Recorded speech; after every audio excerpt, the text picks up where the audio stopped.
إن الحمد لله نحمده ونستعينه ونستغفره ونؤمن به ونتوكل عليه ونعوذ بالله من شرور أنفسنا ومن سيئات أعمالنا من يهده الله فلا مضل له ومن يضلله فلا هادي له وأشهد أن لا إله إلا الله وحده لا شريك له وأشهد أن محمدا عبده ورسوله اللهم صل على محمد وعلى آل محمد كما صليت على إبراهيم وعلى آل إبراهيم إنك حميد مجيد اللهم بارك على محمد وعلى آل محمد كما باركت على إبراهيم وعلى آل إبراهيم إنك حميد مجيد فيا أيها الناس أوصيكم إياي أولا بتقوى الله عز وجل فقد قال الله تعالى في محكم التنزيل أعوذ بالله من الشيطان الرجيم بسم الله الرحمن الرحيم إن الله اشترى من المؤمنين أنفسهم وأموالهم بأن لهم الجنة صدق الله العليم சர்வ புகழும் புகழ்ச்சியும் எல்லாம் வல்ல நாயன் அல்லாஹ் ஒருவனுக்கே உரித்தாகட்டும். சாந்தியும் சமாதானமும் சலாமும் சலவாத்தும் இறுதி தூதர் பெருமானார் ஸல்லல்லாஹு அலைஹி வஸல்லம் அவர்கள் மீதிலும் அன்னாரை பின்பற்றி வாழ்ந்த அனைத்து நல்லடியார்கள் உத்தமர்கள் அனைவர் மீதிலும் அல்லாஹு தஆலா என்றென்றும் நல்லருள் பாலிப்பானாக.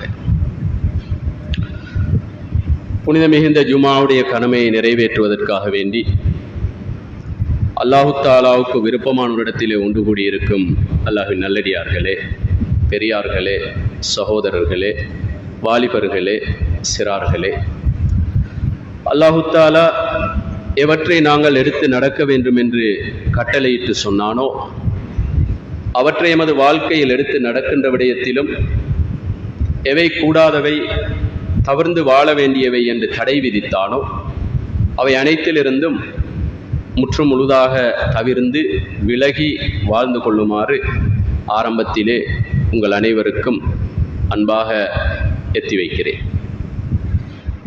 கண்ணியத்துக்குரிய சகோதரர்களே, இன்றைய ஜுமாவிலே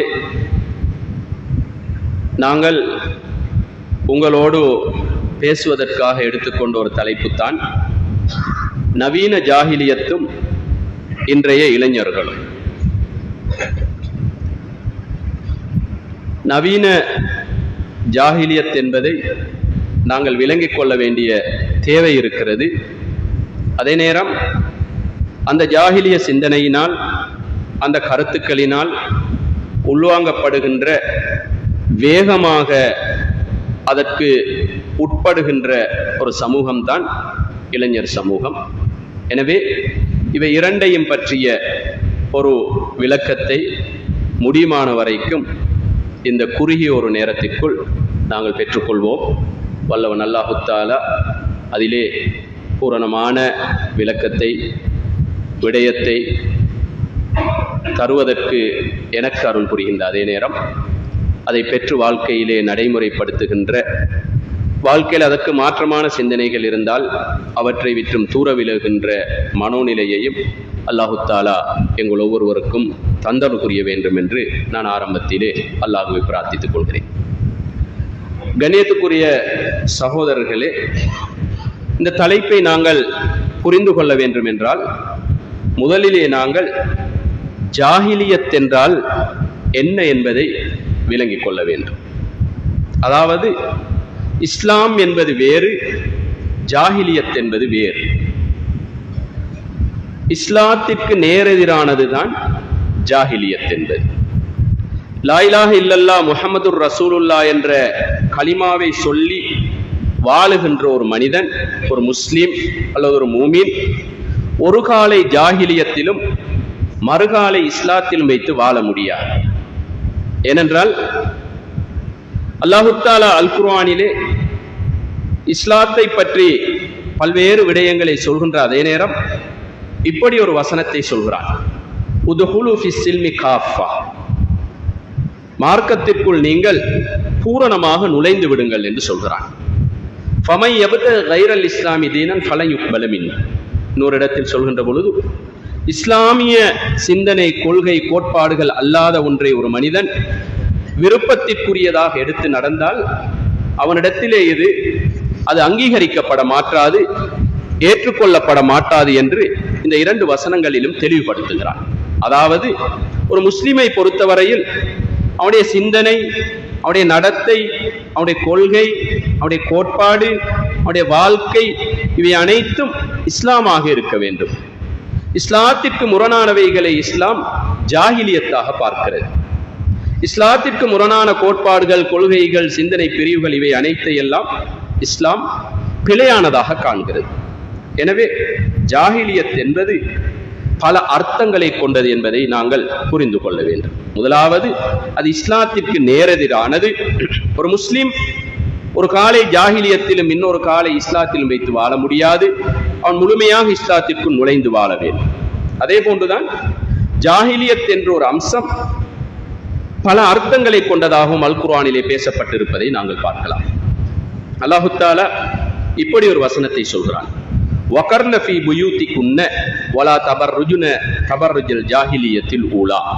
அந்த பெண்களை பார்த்து அல்லாஹ் தஆலா சொல்கிறான், நீங்கள் உங்களுடைய வீடுகளுக்குள்ளே இருந்து கொள்ளுங்கள். ஜாஹிலிய கால அந்த பெண்கள் சீவி சிங்காரித்து ஒய்யாரமாக வீதிகளிலே சுற்றித் திரிந்ததை போன்று நீங்கள் சுற்றித் திரிய வேண்டாம் என்று இப்படி அந்த ஜாஹிலியத்தை அறிமுகப்படுத்துகிறார். அதாவது இஸ்லாம் சொல்கிறது, பெண்கள் என்பவர்கள் கண்ணியமாக, கௌரவமாக, மரியாதையாக அவருடைய சுய மரியாதையை பாதுகாத்துக் கொண்டு இஸ்லாம் அவர்களுக்கு விதித்த வரையறைக்குள் அவர்கள் வாழ வேண்டும். அதற்கு மாற்றமாக அவர்கள் வீதிகளிலே சுற்றித் திரிவதை ஜாஹிலியத் என்று சொல்கிறது. அதே போன்றுதான் அல்லாஹ்வை அறிந்து தெரிந்து வழிபடாமல் மனோ இச்சைக்கு அடிபணிவதையும் ஜாஹிலியத் என்று சொல்கிறது. அதாவது ஜாஹிலியத் என்பது அறியாமை என்று இங்கே இஸ்லாம் சொல்கிறது. அதாவது அல்லாஹ்வை அறிந்து அவனை தெரிந்து அவன் சொல்கின்ற வழிகாட்டல்களை புரிந்து விளங்கி அதன்படி நடக்காமல் ஒரு மனிதன் வாழுவானாக இருந்தால் அந்த மனிதனும் ஜாஹிலியத்தோடு வாழ்ந்து கொண்டிருக்கிறான் என்று இங்கே இஸ்லாம் சொல்கிறது. அதற்கு இன்னொரு விளக்கம் சொல்கிறது. இவ்வாறு அல்லாஹ்வுடைய வழிகாட்டலை, கருத்தை, அல்லாஹ் சொல்கின்ற போதனைகளை எடுத்து நடக்காமல் இருப்பதற்கு ஒரு காரணம் அவனுடைய மனோ இச்சையை பின்பற்றி வாழுவதுதான் என்பதை அல்லாஹ் தஆலா சொல்கிறான். அதே போன்றுதான் ஒன்றினுடைய விளைவை, விபரீதத்தை அறியாமல் விளங்கிக் கொள்ளாமல் அதிலே இன்பம் காணுவதும் ஜாஹிலியத் என்று சொல்கிறது. அல்லாஹ் தஆலா அன்றைய கால பெண்களை உங்களுடைய வீட்டுக்குள் நீங்கள் இருந்து கொள்ளுங்கள், பக்குவமாக இருந்து, இதனுடைய அர்த்தம் பெண்கள் வெளியில் செல்ல தேவையில்லை, பெண்கள் வெளி உலகத்தை விட்டு அப்படியே தூரமாகி வீட்டுக்குள் முடங்கி கிடக்க வேண்டும் என்பதல்ல. பெண்கள் அவர்களுக்குரிய வரையறைகளோடு வாழ்ந்து கொள்ள வேண்டும் என்று இங்கே சொல்வதை பார்க்கிறோம். அதே போன்றுதான் வட்டி ஹராம், அவனுடைய விளைவு மறுமையில் பைத்தியக்காரனாக அவன் எழுப்பப்படுவான் என்பதை புரிந்து கொள்ளாமல் வட்டியோடு வாழுவது. நான் ஆரம்பத்தில் குறிப்பிட்டேன், ஒன்றினுடைய விளைவை விளங்கிக் கொள்ளாமல், தெரிந்து கொள்ளாமல் அதை எடுத்து நடப்பதற்கு மனோ இச்சையை அதற்கு ஒரு காரணமாக ஆக்கி கொண்டு மனோ இச்சைக்கு வழிபட்டு அல்லாஹ்வினுடைய தூதருடைய வழிகாட்டலை புறம் தள்ளிவிட்டு வாழுகின்ற சிந்தனையும் ஜாஹிலியத். அதற்கு ஒரு உதாரணம் தான் வட்டி என்பது ஹராம், அவனுடைய விளைவு மறுமையிலேயே பைத்தியக்காரனாக எழுப்பப்படுவான். இம்மையில் அதனுடைய விளைவு அல்லாஹ்வுடைய தூதர் ஸல்லல்லாஹு அலைஹி வஸல்லம் அவர்கள் குறிப்பிடுகிறார்கள், வட்டி என்பது 70 சொச்சம் கிளைகளை உடையது, அதில் ஆக குறைந்தது வட்டியோடு வாழுகின்ற மனிதன் தன்னுடைய தாயோடு உறவு கொள்வதற்கு சமன் என்றார்கள். இப்படி அவனுடைய விளைவை சிந்திக்காமல் மனோ இச்சைக்கு அடிமைப்பட்டு உலகத்திலே இருக்கின்ற சில லாபங்களை மையமாக குறிக்கோளாக கொண்டு வாழுவது. எனவே இந்த உதாரணங்கள் எதனை எங்களுக்கு விளங்கப்படுத்துகின்றனவென்றால், ஒரு மனிதன் ஒரு செயலின், ஒரு நடத்தையின், ஒரு கொள்கையின், ஒரு கோட்பாட்டின், ஒரு வாழ்க்கை முறையின் விளைவை விளங்கிக் கொள்ளாமல் மனம் சொல்கின்றபடி மனோ இச்சைக்கு கட்டுப்பட்டு அதை தன்னுடைய வாழ்க்கை நெறியாக, வழிகாட்டியாக, சிந்தனையாக, கொள்கையாக எடுத்துக்கொண்டு அந்த கொள்கை, சிந்தனை, வாழ்க்கை நெறி இஸ்லாத்திற்கு நேரெதிராக முரண்பட்டாலும், இஸ்லாம் அது சம்பந்தமான விளைவை விளங்கப்படுத்தி இருந்தாலும், இஸ்லாம் அது சம்பந்தமாக எச்சரித்திருந்தாலும், இஸ்லாம் அது சம்பந்தமான இந்த உலக மறுமையின் தண்டனைகளை, விளைவுகளை, மாற்றங்களை, விபரீதங்களை சொல்லி இருந்தாலும் அவற்றை பொருட்படுத்தாது அதை எடுத்து நடப்பதிலே ஆசைப்படுவதுதான் ஜாஹிலியத். இவ்வாறுதான் இஸ்லாம் அந்த ஜாஹிலியத்தை பல்வேறுபட்ட கோணங்களிலே எங்களுக்கு விளங்கப்படுத்துவதை பார்க்கிறோம். அடுத்த ஒரு விடயம்தான் இந்த ஜாஹிலியத்தின் நவீனத்துவம் அல்லது அந்த நவீன ஜாஹிலியத்தினுடைய முகங்கள். நான் சொன்ன அந்த ஏற்கனவே சொன்ன அந்த முன்னுரையோடு நீங்கள் இதனை விளங்குவதற்கு முயற்சியுங்கள். அதாவது நவீன ஜாஹிலியத்தின் சில முகங்கள் தான் சினிமா, விபச்சாரம், ஆண் பெண் கலப்பு, காதல் வயப்படுதல், சோசியல் மீடியாக்களிலே வருகின்ற அதனோடு சார்ந்த அந்த விடயங்கள், அதே போன்று போதைப் பொருளோடு உள்ள பாவனைகள், அதே போன்று நவீனத்துவம், ஃபேஷன் என்ற ரீதியிலே வருகின்ற சில நடவடிக்கைகள், செயல்பாடுகள், இவை ஒவ்வொன்றும் நவீன ஜாஹிலியத் என்பதை புரிந்து கொள்ள வேண்டும். அதாவது நவீன ஜாஹிலியத்தை நீங்கள் எடை போட்டு பார்க்க வேண்டும் என்றால் ஒரே ஒரு அளவீட்டை வைத்துக் கொள்ளுங்கள். அதுதான் இஸ்லாமி சொன்ன அந்த வழிகாட்டல், இறை வழிகாட்டல், அல்லாஹ்வின் தூதருடைய வழிகாட்டலுக்கு மாற்றமாக இருக்கின்ற செயல்பாடுகளில் ஒரு மனிதன் அதை செய்வதில் சந்தோஷப்பட்டால், அதை நடைமுறைப்படுத்துவதில் ஆசைப்பட்டால், அதிலே இன்பத்தை, சுகத்தை, மகிழ்ச்சியை, சந்தோஷத்தை, குதூகலத்தை ஒருவன் எதிர்பார்த்தால் அந்த மனிதன் நவீன ஜாஹிலியத்திலே வாழ்ந்து கொண்டிருக்கிறான் என்பதுதான் அர்த்தம். உதாரணமாக ஒரு மனிதனுடைய நடை, உடை, பாவனை, செயல்பாடுகள் இவை அனைத்தையும் இஸ்லாம் வழிகாட்டுகிறது. நாங்கள் எல்லோரும் இஸ்லாமிய வழிகாட்டல்கள், இஸ்லாமிய கொள்கைகள், இஸ்லாமிய சிந்தனைகள், இஸ்லாமிய போதனைகள் ஒவ்வொன்றும் எங்களுக்கு மிக தெளிவாக வழிகாட்டி கொண்டிருக்கிறது என்பதை விளங்கி வைத்திருக்கிறோம். அது குர்ஆனிலே மிக தெளிவாக சொல்லப்பட்டிருக்கிறது. அதற்கு விளக்கமாக அல்லாஹ்வின் தூதருடைய வாழ்க்கையும் அமைகிறது. இதற்கு புறம்பாக சென்ற ஒரு மனிதன் வாழ்க்கையின் சந்தோஷத்தை தேட முற்பட்டால், வாழ்க்கைக்கான வழிகாட்டலை தேட முற்பட்டால், அவனுடைய ஆடை கலாச்சாரம், அவனுடைய பேச்சு, நடவடிக்கைகள் இவை ஒவ்வொன்றையும் வேறு எதிலாவது ஒன்றிலிருந்து எடுத்துக்கொள்ள முயற்சித்தால் அந்த மனிதன் நிச்சயமாக இஸ்லாத்திலே ஒரு காலையும் ஜாஹிலியத்திலே ஒரு காலையும் வைக்கிறான். அந்த மனிதன் சந்தர்ப்பம் தேவை வருகின்ற பொழுது இஸ்லாத்தை எடுத்துக் கொள்கிறான். அது இல்லாமல் போகின்ற சந்தர்ப்பங்களில் அந்த மனிதன் அதற்கு மாற்றமான ஒன்றை வாழ்க்கை நெறியாக அமைத்துக் கொள்கிறான். அததான் பள்ளியில் அந்த மனிதன் அல்லாஹ்வை நினைக்கின்றவன் தொழில் செய்கின்ற பொழுது அதற்கு மாற்றமாக யோசிக்கிறான். முன் சஃபிலே இருந்து தொழ வேண்டும் என்று ஆசைப்படுகின்றவன் வியாபாரம் என்று வருகின்ற பொழுது உலகத்தோடுள்ள சில நடைமுறைகளை செய்தால்தான் வியாபாரம் என்று யோசிக்கிறான். நோம்பிலே இருக்கின்ற அந்த ஆர்வமும் ஆன்மீகமும் அது அல்லாத காலங்களிலே குறைந்து போகிறது. அவனுக்கு ஒரு கஷ்டம், நஷ்டம், பிரச்சனை, துன்பம், துயரம், இழப்பு வருகின்ற பொழுது அவனுடைய ஈமானுடைய தன்மை அதிகரிக்கின்ற நிலையை பார்க்கிறான். அவன் எதுவுமே இல்லாமல் ஒரு இயல்பு நிலையில் வாழுகின்ற பொழுது அதனை விட்டும் தூரமாகிறான். அவனுக்கு முன்னால் ஆச்சரியமான, அற்புதமான, ஆபத்தான, பயங்கரமான காட்சிகளை காணுகின்ற பொழுது அவனுடைய உள்ளம் நடுங்குகிறது. அது அல்லாத சந்தர்ப்பங்களில் அது இல்லாமல் போகிறது. மரண வீட்டிலே ஒரு வகையான மனோநிலையில் இருக்கிறான். திருமண வீடுகளிலே அந்த மனோநிலைக்கு முழுக்க மாற்றம் செய்கிறான். ஒரு மங்களகரமான செயல்கள் வருகின்ற பொழுது அவனுடைய நிலை மாறுகிறது. அவமங்களகரமான ஒரு நிலை வருகின்ற பொழுது அவன் வித்தியாசப்படுகிறான். காபத்துல்லாவுக்கு செல்கின்ற பொழுது கண்ணீர் வடிக்கிறான், இதயம் நடுங்குகிறது. அவனுடைய பள்ளிவாயிலில் இருக்கின்ற பொழுது தக்பீரை கட்டினால் உலகத்தை சுற்றி அவனுடைய சிந்தனை வலம் வருகிறது. அவன் கல்வியை கற்கின்ற பொழுது அதிலே சில நோக்கங்களை அடைவாக கொள்கிறான். மறுமையுடைய நோக்கத்தை, இதனுடைய ஆழாகலத்தை புரிந்து கொள்ள தவறிவிடுகிறான். இவனுக்கு என்று ஏதாவது ஒரு நலவு வருகின்ற பொழுது அதை சந்தோஷமாக ஏற்றுக்கொள்கிறான்.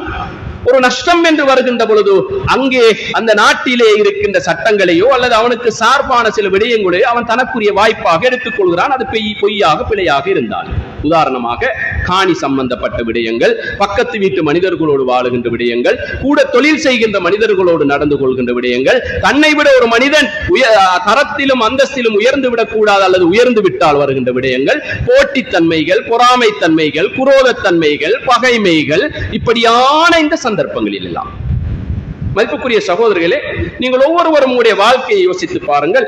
வாய்ப்பும் வசதியும் சந்தர்ப்பமும் ஒழுங்காக அமைகின்ற பொழுது அல்லாஹ்வோடு உள்ள நெருக்கமும், தனக்கொரு பாதிப்பும் கஷ்டமும் பிரச்சனையும் துன்பமும் துயரமும் இழப்பும் வருகின்ற பொழுது எங்களுடைய மனோநிலை எப்படி மாறுகிறது? பள்ளியில் நிற்கின்ற பொழுது எங்களுடைய மனோநிலை எப்படி இருக்கிறது? தொழில் செய்கின்ற இடத்தில் இருக்கின்ற பொழுது எங்களுடைய மனோநிலை எப்படி இருக்கு? இவைதான் அந்த ஜாகிலியத்தில் ஒரு காலம், இஸ்லாத்தில் ஒரு காலை வைப்பதற்குரிய உதாரணம். அதற்காகத்தான் நவீன ஜாகிலியத்தின் ஒரு முகம் சினிமா. இன்று பாருங்கள், சினிமாத்தனமாக வாழுகின்ற மனிதர்கள். அதே போன்று விபச்சாரத்திலே,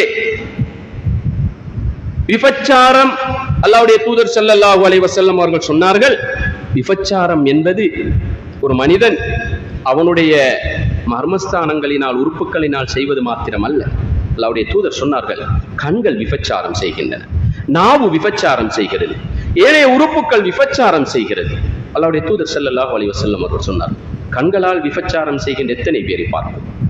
நாவினால், ஏனைய உறுப்புகளினால், காதுகளினால், கைகளினால், இப்படியான அந்த நிலைகளை பாருங்கள். சய்யித் குத்ப் ரஹ்மத்துல்லாஹி அலைஹி அவர்கள் சொன்னார்கள், ஒரு மனிதன் பண்டைய ஜாகிலியத்தின் தாக்கங்களை எதிர்கொள்ளக்கூடிய பலமும், நவீன ஜாகிலியத்துடைய தாக்கத்திலே இருந்து விடுபடுவதற்குரிய பலத்தையும் ஒரு மனிதன், ஒரு முஸ்லிம் பெறாத வரைக்கும் அவன் நவீன ஜாகிலியத்தில் இருந்து விடுபட முடியாது என்றார்கள். இன்றை பாருங்கள், எத்தனையோ வகையான நிலைகளிலே அந்த நவீன ஜாகிலியத் எங்களுக்கு மத்தியிலே இருப்பதை பார்க்கிறோம். அல்லாஹ்வுடைய தூதர் ஸல்லல்லாஹு அலைஹி வஸல்லம் ஒரு சந்தர்ப்பத்தில் சொன்னார்கள், அப்கலுன் நாஸி இலல்லாஹி அஸ்ஸ வஜல் மன் யப்தகில் இஸ்லாம சுனல் ஜாஹிலியா. அல்லாஹ் தஆலாவுக்கு மிகவும் கோபத்திற்குரிய ஒரு விடயம் என்ன தெரியுமா? ஒரு மனிதன் இஸ்லாத்திலே வாழ்ந்து கொண்டு ஜாகிலிய வழிமுறைகளை பின்பற்றி வாழுவதுதான் அல்லாஹ்வுக்கு மிக கோபமானது என்றார். இஸ்லாத்தில் வாழுகிறான், முஸ்லிமாக வாழுகிறான், இஸ்லாமிய சமூகத்தில் வாழுகிறான், இஸ்லாம் விதியாக்கிய கடமைகளையும் செய்கிறான், ஆனால் அவனுடைய எண்ணமும் சிந்தனையும் நடத்தையும் வாழ்க்கை முறையும் அந்த ஜாகிலிய பண்புகளை இன்பம் காணுவதில், அதிலே சந்தோஷப்படுவதிலே அமைந்து விடுகிறது. எனவே இது அல்லாஹ்வுக்கு மிக கோபமானது என்றார். ஒரு மனிதன் இஸ்லாமிய ஒரு திருமணத்தை நிக்காகிலே பார்க்கிறான். கபில் து நிக்காஹா, அந்த விடயங்கள், நான் நிக்காகை ஏற்றுக்கொண்டேன், அந்த வழி நான் உங்களுக்கு இதை முடித்து தந்தேன், இத்தனை ரூபாய் மகர், இன்னார்கள் சாட்சிகள் என்று சொல்கிறான். இதில் இஸ்லாத்தை பேணுகிறான். ஆனால் அதே நேரம் அங்கு நடக்கின்ற நடவடிக்கைகள், ஆண் பெண் கலப்புக்கள், அங்கு இருக்கின்ற விடயங்களில் எல்லாம் அதற்கு மாற்றமானதை நடக்கிறான். எனவே இந்த மனிதன் இப்படி இஸ்லாத்தையும் ஜாகிலியத்தையும் கலந்து வாழுவது அல்லாஹ்விடத்திலே மிக கோபத்திற்குரியது என்று அல்லாஹ்வுடைய தூதர் ஸல்லல்லாஹு அலைஹி வஸல்லம் அவர்கள் சொன்னார்கள். அதே போன்று இன்னொரு அம்சம் தான் அல்லாஹ்வுடைய தூதர் சொன்னார்கள், குல்லு ஷைஇன் மின் அம்ரில் ஜாஹிலியத்தி மௌதுஉன் தஹ்த கதமி. ஜாகிலியத்துடைய அனைத்து விடயங்களையும் இன்றைய நாள் என்னுடைய காலுக்கு கீழால் போட்டு மிதித்து விட்டேன் என்று சொன்னார். எனவே ஒரு முஸ்லிம் ஜாகிலியத்தில் ஒரு காலையும் இஸ்லாத்திலே ஒரு காலையும் வைத்து வாழ முடியாது. நான் நினைக்கிறேன் நீங்கள் ஜாகிலியத் என்றால் என்ன என்பதை புரிந்திருப்பீர்கள், நவீன ஜாகிலியத் என்ன என்பதையும் புரிந்திருப்பீர்கள். இந்த தலைப்பில் அடுத்த ஒரு அம்சம்தான் ஜாகிலியத்தின் தாக்கத்திற்கு மிக அவசரமாக உட்படுகின்ற ஒரு சமூகத்தை பற்றிய விடயம். இந்த ஜாகிலியத்தின் தாக்கம் நான் ஏற்கனவே சொன்னதை போன்று சினிமாவாக இருக்கலாம், விபச்சாரமாக இருக்கலாம், நவீன ஃபேஷனாக இருக்கலாம், அதே போன்று அதாவது சோசியல் மீடியாக்களிலே உள்ள ஆர்வமாக இருக்கலாம், போதைப் பொருள் பாவனையாக இருக்கலாம், பாவங்களை செய்வதற்கு ஆர்வப்படுகின்ற ஆசைப்படுகின்ற விடயங்களாக இருக்கலாம். இவை அனைத்திற்கும் அவசரமாக மிக வேகமாக இந்த தாக்கத்திற்கு உட்படுகின்ற ஒரு சமூகம் தான் இளைஞர் சமூகம், வாலிப சமூகம். ஏனென்றால் இளைஞர்களை பொறுத்தவரையில் அவர்கள் உடல் ரீதியாகவும் உள ரீதியாகவும் பலமானவர். இளைஞர்களை பொறுத்தவரையில் உடல் ரீதியாக உள ரீதியாக பலமானவர். அவ்வாறு உடல் ரீதியாக உள ரீதியாக பலத்தை பெற்றுக்கொண்ட ஒரு மனிதன், சக்தியை பெற்றுக்கொண்ட ஒரு மனிதன், அவன் எதை எளிதில் காணுகிறானோ, எதை அவனுடைய கண்களுக்கு தென்படுகிறதோ, எது அவனுடைய ஐம்புலங்களுக்கு சிறந்ததாக படுகிறதோ அதை உடனே அப்படியே செயல்படுத்துகின்ற, நடைமுறைப்படுத்துகின்ற அந்த இயல்புக்குரியவர். அதனால்தான் எந்த ஒரு சந்தர்ப்பத்திலும் ஏதாவது ஒன்றை அறிமுகப்படுத்த வேண்டும் என்றால், நடைமுறைப்படுத்த வேண்டும் என்றால், சந்தைப்படுத்த வேண்டும் என்றால், பிரசாரம் செய்ய வேண்டும் என்றால் இளைஞர்களை குறிவைப்பதை பார்க்கிறோம். ஏனென்றால் அவர்கள் மூலமாகத்தான் அதனை நிறைவேற்ற முடியும், செய்ய முடியும். உடலும் உள்ளமும் பலமாக இருப்பதனால் அவர்கள் எதற்கும் யாருக்கும் கட்டுப்படாதவர்களாக மாறுகிறார்கள். அது பெற்றோராக இருந்தாலும் சரி, சமூக தலைமைகளாக இருந்தாலும் சரி, யாராக இருந்தாலும் அதற்கு அவர்கள் உடனே கட்டுப்படுகிறார்கள். சில அறிஞர்கள் சொல்லுவார்கள், இளைஞர்கள் கூர்மையான வாளை போன்றவர்கள், அவர்கள் சூடான இரத்தத்தை போன்றவர்கள். எளிதிலே விளைவை பார்க்காமல் அப்படியே அதை உள்வாங்கி நடைமுறைப்படுத்துகின்றவர்கள். சுய புத்தியோடு நிதானத்தோடு நிதானத்தை இழந்து செயல்படுகின்றவர்கள். வேகத்திற்கு கொடுக்கின்ற முக்கியத்துவம், விவேகமாக ஒன்றை அணுக தெரியாதவர்கள். ஒரு கூரான கத்திவாளை போன்றவர்கள்.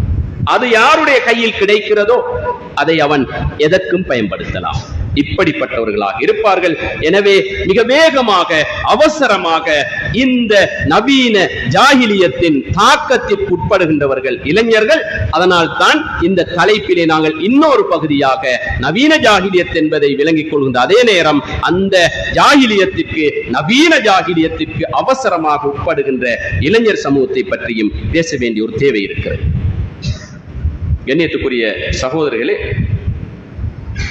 இந்த இளமை பருவத்தினுடைய முக்கியத்துவத்தை உணர்த்துவதற்காக அல்லாஹ்வுடைய தூதர் ஸல்லல்லாஹு அலைஹி வஸல்லம் அவர்கள் இப்படி ஒரு செய்தியை சொல்கிறார். மறுமையிலே முதற் கேள்விகள், முதல் தர வினாக்கள் என்று பலதை அல்லாஹ்வுடைய தூதர் ஸல்லல்லாஹு அலைஹி வஸல்லம் அவர்கள் சில ஹதீஸ்களிலே சொல்லி காட்டினார். அதிலே மிக முக்கியமான ஒரு கேள்வியாக அமையும், ஒரு வாலிபனுடைய அல்லது ஒரு மனிதனுடைய இளமை பருவத்தை எவ்வாறு கழித்தான் என்று விசாரிக்கப்படும் என்றார்கள். உன்னுடைய வாழ்நாள், இளமை பருவத்தை நீ எவ்வாறு கழித்தாய் என்று விசாரிக்கப்படுகின்ற அதே நேரம் அதிலே பயங்கரமான இன்னொரு பகுதியை குறிப்பிட்டார்கள். அதற்கு மிகச்சரியான ஒரு பதிலை சொல்லாத வரைக்கும் அந்த மனிதன் நின்ற இடத்திலே இருந்து ஒரு அடி கூட, ஒரு ஸ்டெப் கூட நகர முடியாது. எவ்வளவு பயங்கரம் என்று யோசித்து பாருங்க. வாழ்நாள், இளமை பருவம், துடிப்பான பருவம், இது பற்றிய விசாரணை வருகிறது. அந்த சந்தர்ப்பத்திலே கேள்விக்கு உட்படுத்தப்படுகிறான்.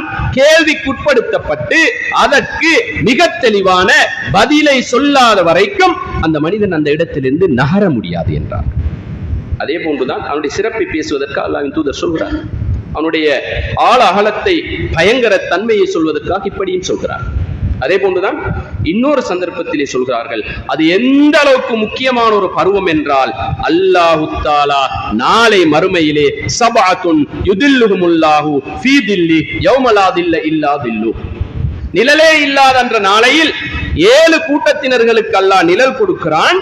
அந்த 7 கூட்டத்தினரில் ஒரு கூட்டம் வாலிப சமூகம்.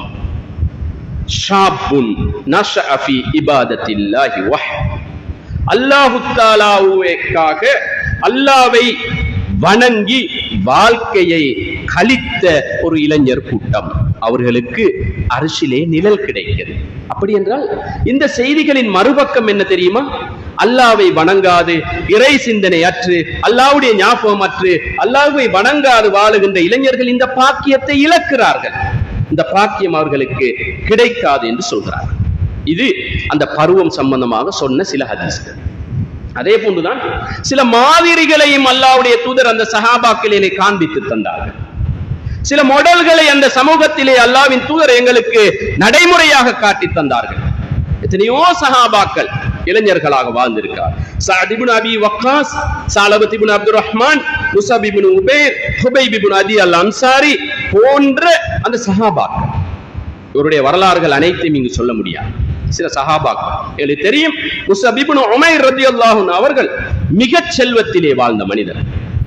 இந்த இஸ்லாமிய சிந்தனைக்கு உள்வாங்கப்பட்டதன் பின்னால் அவர்கள் எப்படி மாறுகிறார்கள்?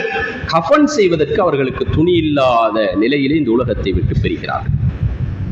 சஅத் இப்னு அபீ வக்காஸ் ரலியல்லாஹு அன்ஹு அவர்கள் தாய்ப்பாசத்தோடு மிகவும் இறுக்கமாக, தாயோடு நெருக்கமாக வாழ்ந்தவர்கள். தாய் இல்லாமல் அவர்கள் அந்த அளவுக்கு எதையும் இழப்பார்கள். அந்த தாய் அன்பை இழக்காமல் வாழ்ந்த மனிதர் அவர்கள்.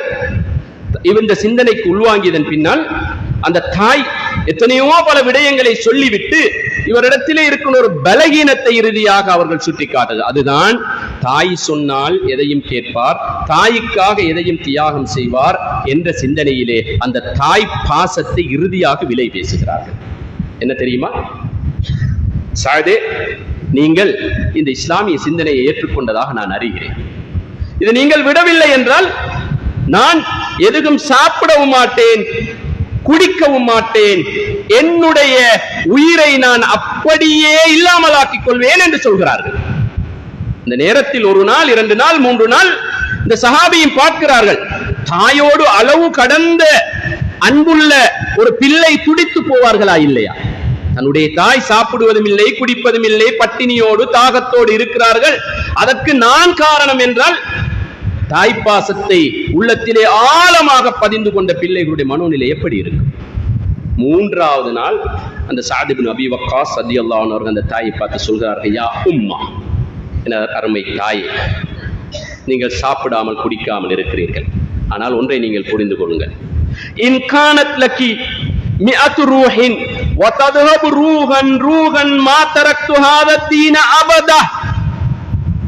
சொல்கிறார்கள், என அருமை தாயே, இது போன்று ஒரு ரூஹ் அல்ல, உங்களுக்கு 100 உயிர்கள் இருந்து அந்த 100 உயிர்களும் ஒன்றன் பின் ஒன்றாக சென்றாலும் நான் இந்த சிந்தனையை விட்டுவிட மாட்டேன் என்று பேசுகிறார்கள்.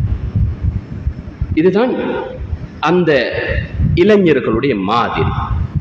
சாலபத் இப்னு அப்துர் ரஹ்மான் ஒரு 18 அல்லது 20 வயது நிரம்பிய ஒரு சஹாபி, இளமை பருவத்தில் இருந்தவர். அல்லாஹ்வுடைய தூதர் ஸல்லல்லாஹு அலைஹி வஸல்லம் அவர்களோடு பணிவிடை செய்து வாழ்ந்த ஒரு சஹாபி. சில அறிவிப்புகள் மக்கத்து சந்தைக்காக அல்லாஹ்வின் தூதர் இவரை அனுப்பினார்கள் என்று வருகிறது.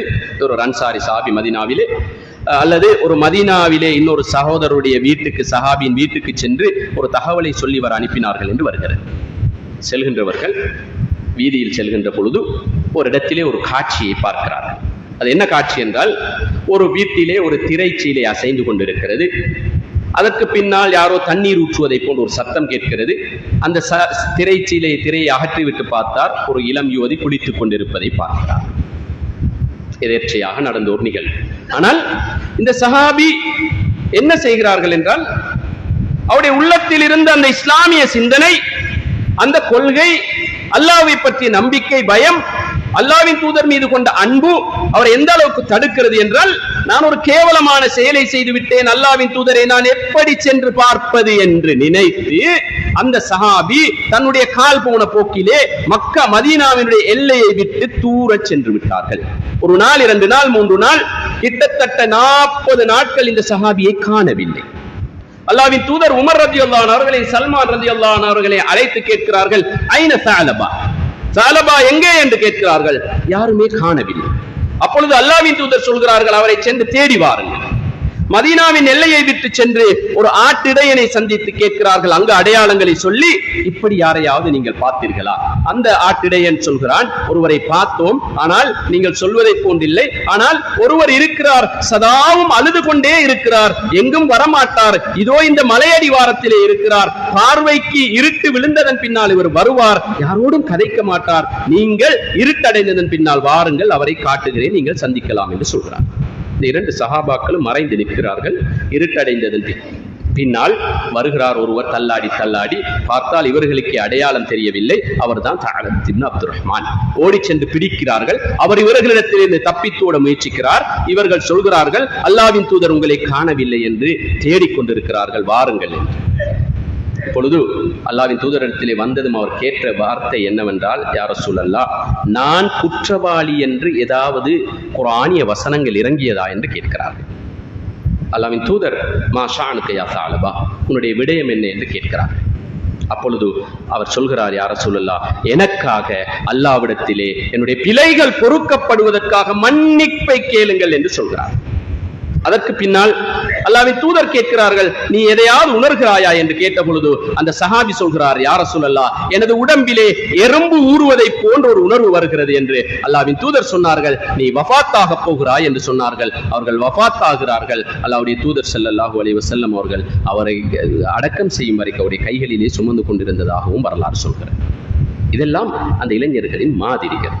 எதேர்ச்சையாக பார்க்கின்ற காட்சிகள் கூட, சில உணர்ச்சி வசமாக நடக்கின்ற நிகழ்வுகள் கூட சில நேரம் என்னுடைய இன்மை மறுமை வாழ்க்கையை பாதித்து நாளை மறுமையில் அல்லாஹ் தஆலாவிடத்திலே குற்றவாளியாக மிகப்பெரிய கேவலத்தோடு அந்த மனுஷரிலே நான் நின்றுவிடக் கூடாது என்பதில் எந்த அளவுக்கு கவனத்தோடு அக்கறையோடு கரிசனையோடு இருந்திருக்கிறார்கள் என்பதற்கான மாதிரிகள்.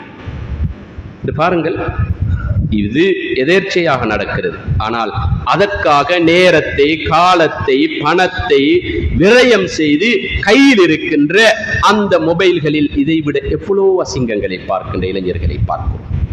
கண்ணியத்துக்குரிய சகோதரர்களே, இப்படி எத்தனையோ பல மாதிரிகளை நாங்கள் அந்த நவீன ஜாகிலியத்திலே இருந்து விடுபட்டு வாழ வேண்டும் என்று வாழ்ந்த இளைஞர்களுக்காக பார்க்கலாம்.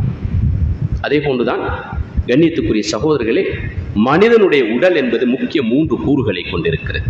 அதில் ஒன்றுதான் உடல், உள்ளம், ஆன்மா. இந்த 3ம் இளைஞர்களுக்கு மிக ஆரோக்கியமாக இருக்கும், பலமாக இருக்கும். நான் ஏற்கனவே சொன்னதை போன்று உள்ளம் உறுதியாக இருக்கும், உடல் பலமாக இருக்கும், அதே நேரம் அவருடைய ஆன்மாவும் சிறந்ததாக இருக்கும். இப்படி இருக்கின்றவர்கள் அதனை சரியாக பயன்படுத்தாததின் காரணமாக இன்று நாங்கள் இளமை தோற்றத்திலே வாழுகின்ற, அதாவது முதுமை தோற்றத்திலே வாழுகின்ற இளைஞர்களை பார்ப்போம். பாவிக்க கூடாததை பாவித்து மோசமான விளைவுகள், சிறிய சிறிய சிற்றின்பங்களுக்காக பாவங்களின் பின்னால் சென்று தங்களுடைய உடலையும் உள்ளத்தையும் ஆன்மாவையும் நாசப்படுத்தி கொண்டு இளமை காலத்திலே முதுமை தோற்றத்தில் வாழுகின்ற எத்தனையோ இளைஞர்களை பார்க்கிறோமா இல்லையா? எத்தனையோ இளைஞர் முதுமை தோட்டத்தில் வாழுகின்ற இளைஞர்களை நாங்கள் பார்க்கிறோம். அதற்குரிய காரணம் தான் கண்ணியத்துக்குரிய சகோதரர்களே, நன்மையின் பக்கம் கவனம் செல்வதை விட தீமையின் பக்கம் அவருடைய ஆர்வமும் கவனமும் அதிகரித்திருப்பது தான் அதுக்கு பிரதானமான ஒரு காரணம். தீமைகள் என்று வருகின்ற பொழுது அது 2 வகையாக நாங்கள் பார்க்கலாம். ஒன்று மனதை உறுத்துகின்ற தீமை, இரண்டாவது தீமை என்று தெரிந்தாலும் யோசித்தாலும் அதனை அனுபவிக்க வேண்டும் என்ற ஆசை. தீமை என்று சொல்கின்ற பொழுது அல்லாஹ்வுடைய தூதர் ஸல்லல்லாஹு அலைஹி வஸல்லம் அவர்கள் தீமைக்கு ஒரு வரைவிலக்கணம் சொன்னார்கள். எப்படி என்றால், அல் இஸ்மு மா ஹாக ஃபீ ஸத்ரிக், எதனை நீ செய்கின்ற பொழுது அதனை செய்வதனால் உன்னுடைய உள்ளத்தில் உறுத்தல் ஏற்படும் என்றால், வகரீத யத்தலி அலைஹின் நாஸ், மனிதர்கள் அதை கண்டுவிடுவார்களோ என்று நீ பயந்தால், வெறுத்தால் அதுதான் தீமை. கண்ணியத்துக்குரிய சகோதரர்களே, இளைஞர்களே, நீங்கள் எதனை செய்கின்ற பொழுது இது உங்களுடைய உள்ளத்தில் உறுத்தல் வருமோ, மனிதர்கள் கண்டுவிடுவார்களோ என்ற அந்த பயம், வெறுப்பு வருமோ, அதுதான் தீமை. அடுத்த ஒரு விடயம்தான் தீமை என்று தெரிந்தாலும் யோசித்தாலும் அனுபவிக்க ஆசைப்படுகின்ற தீமை. அவைதான் நான் சொன்ன அந்த போதைப் பொருள் பாவனையாக இருக்கலாம், சினிமா மோகமாக இருக்கலாம், நவீன ஃபேஷன்களுக்கு பின்னால் செல்வதாக இருக்கலாம், சோசியல் மீடியாக்களிலே நேரத்தை கழிப்பதாக இருக்கலாம். இவை ஒவ்வொன்றும் தீமை என்று தெரியும், பிழை என்று தெரியும், மோசம் என்று தெரியும், கெட்டது என்று தெரியும், செய்தால் பாவம் என்று தெரியும். ஆனால் உள்ளம் ஆசைப்படுகிறது. அதனால் அதை செய்வதற்கும் அதை அனுபவிப்பதற்கும் ஆசைப்படுகிறோம். அந்த வகையில் கண்ணியத்துக்குரிய சகோதரர்களே, நவீன ஜாகிலியத்தினுடைய முகங்களை கொஞ்சம் நீங்கள் யோசித்து பாருங்கள். உங்களுக்கு மத்தியிலே இருக்கின்ற அல்லது உங்களோடு கலந்து இருக்கின்ற அல்லது எங்களுடைய சூழலிலே நடக்கின்ற இந்த நவீன ஜாகிலியத்தினுடைய மோகங்களை யோசித்து பாருங்கள், அல்லது முகங்களை யோசித்து பாருங்கள். அவற்றிற்கு நாங்கள் எளிதிலே உள்ளாகின்ற நிலைகளை யோசித்து பாருங்கள். அதனால் வருகின்ற சமூக விளைவுகளை யோசித்து பாருங்கள். நடை, உடை, பாவனைகள் சில பொழுது நடிகர்களை பிரதிபலிக்கிறது. செயல்பாடுகள் ஜாகிலியத்தை பிரதிபலிக்கின்றன. ஒரு மங்களகரமான நிகழ்வுகள் என்று வருகின்ற பொழுது அங்கு நடக்கின்ற நிகழ்வுகளை யோசித்து பாருங்கள். அங்கு மணமகளாக இருக்கலாம், மணமகனாக இருக்கலாம், இப்படியான நிலைகளை யோசித்து பாருங்கள். இன்று சில நோய்கள் தொட்டிக் கொண்டிருக்கின்ற சில கெட் டுகெதர், இவற்றின் மூலமாக நடப்பதை பாருங்கள். 50-60 வயதையும் தாண்டி படித்தவர்கள், ஒரே வகுப்பில் படித்தவர்கள் என்று பேட்ச்மேட்களாக இணைந்து கொண்டு வாட்ஸ்அப் குழுக்களை இணைத்துக் கொண்டு அதனூடாக நாங்கள் எவ்வளவோ காலத்திற்கு போறோம் இணைந்திருக்கிறோம் என்று பழைய ஞாபகங்களை எல்லாம் மீட்டிக்கொண்டு அங்கே கெட் டுகெதர்களை நடத்தி ஒரு பெருநாள் வந்தால், ஒரு விசேஷம் வந்தால் என்று சென்று சீரழிகின்ற தன்மைகள் இருக்கிறதா இல்லையா? இதெல்லாம் நவீன ஜாகிலியத்தின் முகங்கள் தான். மணமக்கள் என்று வருகின்ற பொழுது அது மணமக்களோடு சம்பந்தப்பட்ட மணமகளை அவரை சோடிப்பதில் இருந்து திருமணம் நடத்துவதில் இருந்து அரங்கேறுகின்ற அந்த நவீன ஜாகிலியத்தில் யோசித்து பாருங்கள். வியாபாரம் என்று வருகின்ற பொழுது அது பிழை என்று, வட்டி என்று, ஹராம் என்று தெரிந்தும் அங்கு நடக்கின்ற நிலைகளை யோசித்து பாருங்கள். போதைப் பொருள் பல்வேறுபட்ட பெயர்களில் வருகின்ற பொழுது அவற்றை பரீட்சித்து பயன்படுத்தி அங்கு செய்கின்ற நிலைகளை யோசித்து பாருங்கள். எந்த அளவுக்கு மோசமான ஜாகிலியத்துக்கள் இன்று எங்களுடைய சமூகத்திலே நிறைந்திருக்கிறது என்று பாருங்கள். குடும்பங்களோடு உறவுகளோடு பகிர்ந்து நேரத்தை பேசிக்கொள்ள நேரம் இல்லை. ஆனால் மணித்தியால கணக்கிலே வாட்ஸ்அப்பிலே எப்போ படித்து பிரிந்து சென்ற ஒரு ஆணோடோ பெண்ணோடோ பேசுவதற்கு நேரம் ஒதுக்குவதை பார்க்கிறோம். இப்படி எத்தனையோ வகையான நவீன ஜாகிலியத்தினை நாங்கள் பார்க்கிறோம். அதே போன்றுதான் அந்த நவீன ஜாகிலியத்தின் இன்னும் ஒரு முகம்தான் ஓய்வு நேரங்கள் கிடைக்கின்ற பொழுது, விடுமுறைகள் கிடைக்கின்ற பொழுது அதனை பயன்படுத்துகின்ற தன்மை. இந்த காலமும் பண்டிகை காலம், அந்த நேரத்திலே சில ஓய்வுகள் பெரும்பாலும் அனைவருக்கும் வழங்கப்படுகிறது. இந்த நாட்டிலே இருக்கின்ற பெரும்பான்மையான 2 சமூகங்களுடைய பண்டிகை காலம் என்று வருகின்ற பொழுது எந்த வகை எங்களுடைய சமூகம் தான் அதை மிகச் சிறப்பாக பயன்படுத்துகிறது. சுற்றுலாக்கள் செல்வது, பிரயாணங்கள் செல்வது, வீதியோரங்களிலே சென்று கூத்தடிப்பது, கும்மாளங்கள், சுற்றுலா செல்வது பிழையில்லை, பிரயாணம் செல்வது பிழையில்லை. ஆண்கள் பெண்கள் எங்கோ அல்லாஹ்வுடைய படைப்புகளை சென்று பார்ப்பதில் தவறில்லை. இந்த நாட்டிலோ பிற நாடுகளிலோ எங்கும் சென்று அல்லாஹ் தஆலாவுடைய அற்புதங்களை பார்ப்பதிலும் தவறில்லை. ஆனால் ஒரு முஸ்லிமை பொறுத்தவரையில் எந்த ஒரு சந்தர்ப்பத்திலும் யாருக்கும் தொந்தரவு கொடுக்க மாட்டான். அல்லாஹ்வுடைய தூதர் ஸல்லல்லாஹு அலைஹி வஸல்லம் அவர்கள் ஈமானோடு சம்பந்தப்படுத்தி ஒரு விடயத்தை சொன்னார்கள். எப்படி தெரியுமா? யார் மறுமை நாளையும் அல்லாஹ்வை விசுவாசித்திருக்கிறாரோ அவருக்கு அருகில் இருப்பவரை தொந்தரவு செய்யாமல் இருக்கட்டும் என்றார்கள். ஒருவன் பயணம் செல்கின்ற பொழுது பாதையில் இருக்கின்றவருக்கு தொந்தரவு செய்தால் அவருடைய ஈமானில் குறை இருக்கிறது என்பது அர்த்தம். ஒருவன் சுற்றுலா செல்கிறோம் என்ற அல்லது பிரயாணங்கள் செல்கிறோம் என்ற ட்ரிப் செல்கிறோம் என்ற நிலையிலே சென்று ஒரு பொது இடத்தை நாசப்படுத்துவான் என்றால் அந்த மனிதன் பலருக்கு துரோகம் செய்கிறான். ஒரு மனிதன் வீதி ஒழுங்கை பேணவில்லை என்றால் அந்த நாட்டின் சட்டத்திற்கு துரோகம் செய்கிறான். ஒரு மனிதன் ஆண் பெண் உறவுகளை பேணி நடக்கவில்லை என்றால் அவர் இஸ்லாமிய வழிகாட்டலுக்கு மாற்றமாக நடக்கிறார். ஒரு மனிதனுடைய வைபவங்களிலே, மங்களகரமான செயல்பாடுகளிலே இஸ்லாமிய வழிமுறைகளுக்கு வெளியே சென்று நவீன ஜாகிலியத்திலே இன்பம் காணுகிறார் என்றால் அவர் இஸ்லாமிய கொள்கையை விட்டும் தூரமாகிறார். எனவே கண்ணியத்துக்குரிய சகோதரர்களை, எங்களுடைய ஒவ்வொரு நடவடிக்கையும் ஒவ்வொரு செயலும் அல்லாஹ் தஆலா விரும்பியதாக அமைய வேண்டும். எனவே இது ஒரு மிகப்பெரிய ஒரு தலைப்பு. என்னுடைய 2 பகுதிகள் தான் சொன்னேன். நான் ஜாகிலியத்தினுடைய சில தன்மைகள், அதே போல் இந்த ஜாகிலியத்திலே வேகமாக உட்படுகின்ற ஒரு சமூகம். ஆனால் எங்களுடைய இந்த ஜாகிலிய சிந்தனைக்கு எங்களுடைய சமூகத்திலே இருக்கின்ற வயது வித்தியாசம் என்று அனைவருமே உட்படுகிறார்கள். அல்லாஹ் தஆலா எம் அனைவரையும் பாதுகாக்க வேண்டும். எது சரியோ அதை எடுத்து நடக்கின்ற மனோநிலையை தர வேண்டும். எது பிழையோ அதில் உள்ளங்கள் சந்தோஷப்பட்டாலும் அதை செய்வதிலே சிற்றின்பங்கள் இருந்தாலும் அல்லாஹ்வுடைய கோபத்தை பெற்றுத்தரும் என்றால், அல்லாஹ்வின் தூதர் வழிகாட்டலுக்கு அது முரணாகும் என்றால் அதனை விட்டு ஒதுங்கி வாழுகின்ற மனோநிலையை வல்லவன் அல்லாஹ் தஆலா எங்கள் ஒவ்வொருவருக்கும் தந்தர் புரிவானாக. எங்களுடைய வாழ்க்கையை அல்லாஹ் தஆலா சிறந்ததாக மாற்றி அமைப்பானாக. கஷ்ட நஷ்டங்களை நீக்கி வைப்பானாக. பிழைகளிலே பாவங்களை இன்பம் காணாத மனோநிலையை தருவானாக. நல்லதை செய்வது கஷ்டமாக இருந்தாலும், மனதுக்கு அழுத்தமாக இருந்தாலும் அதிலே சந்தோஷத்தை காணுகின்ற நிலையை தருவானாக. மரண வேளையிலே லா இலாஹ இல்லல்லாஹ் முஹம்மதுர் ரசூலுல்லாஹ் என்ற கலிமாவை மொழிந்தவர்களாக இந்த உலகத்தை விட்டு பிரிந்து நாளை மறுமையிலே அல்லாஹ்வுடைய மேலான ஜன்னத்துல் ஃபிர்தௌஸிலே வாழுகின்ற பாக்கியத்தை எங்கள் ஒவ்வொருவருக்கும் தந்தருள்வானாக. வ ஆஹிரு தஅவானா அல்ஹம்துலில்லாஹி ரப்பில் ஆலமீன்.